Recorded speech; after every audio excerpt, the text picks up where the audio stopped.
After Air Chief Marshal Amarpreet Singh, Army Chief General Upendra Dwivedi too shed light on Operation Sindoor's preparation and execution. During an address at IIT Madras, Chief of Army Staff General Upendra Dwivedi described the strategy as similar to playing chess. He said Operation Sindoor operated in a grey zone, unpredictable and just short of a full conventional military engagement. General Dwivedi said planning began on the 23rd of April when the three service chiefs and the Defence Minister Rajnath Singh agreed that decisive action was needed. Army Chief stated that by the 25th of April, the Northern Command had already prepared and executed strikes on 7 high-value targets out of 9 planned, eliminating several terrorists.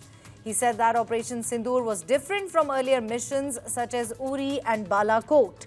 General Upendra Dwivedi noted that Operation Sindoor went wide and deep, striking further into the enemy territory, what he described as the heartland, and targeted critical assets codenamed Nursery and Masters. Just like the IF chief, who said that they were given free hand and no restrictions were placed on them. Army Chief too said that free hand was given, and that is the kind of confidence, political direction and political clarity they saw for the first time. Take a listen. And of Sindoor, what we did, we played chess.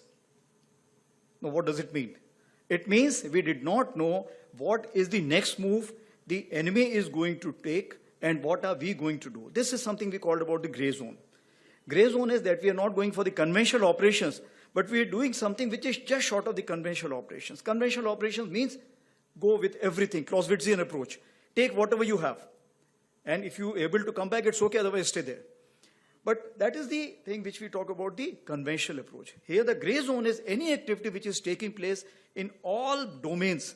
That is something which we are talking about, and Op Sindoor taught us that this is the grey zone. So we were making the chess moves. He was also making the chess moves.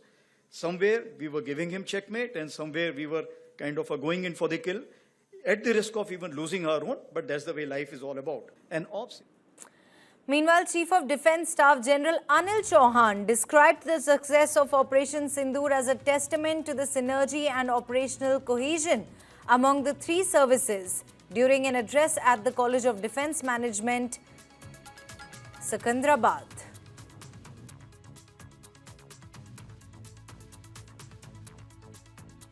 I'm also joined by Lieutenant General Sanjay Kulkarni, former DG Infantry, Indian Army. Thank you very much, Lieutenant General, for joining us on this Newsline special.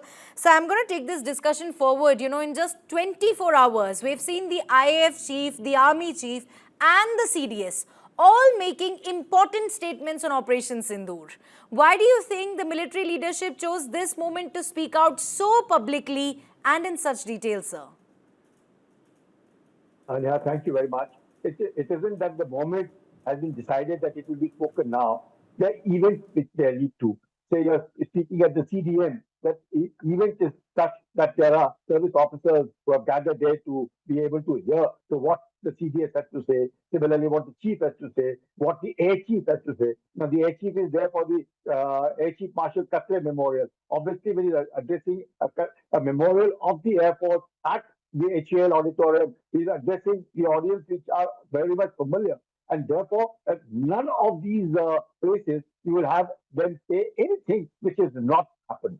That's something which you must all understand, that the Air Chief Marshal will not say if he has not seen it or has adequate proof to say what he's saying. Similarly, the Chief of the Army Staff. Similarly, the CDS. So all of them are addressing audiences which are aware, familiar, who would be questioning him, and none of the speakers would even want to say something which they have not done. So it is not that it has happened. Why now? Why did they not say it before? Well, if somebody had questioned them before, they would have said that earlier also. That would not have been a problem at all. But as I see, it is because addressing a certain, supposing addressing the staff college, obviously the context is different, everything is there, the people are there to ask questions, everything. So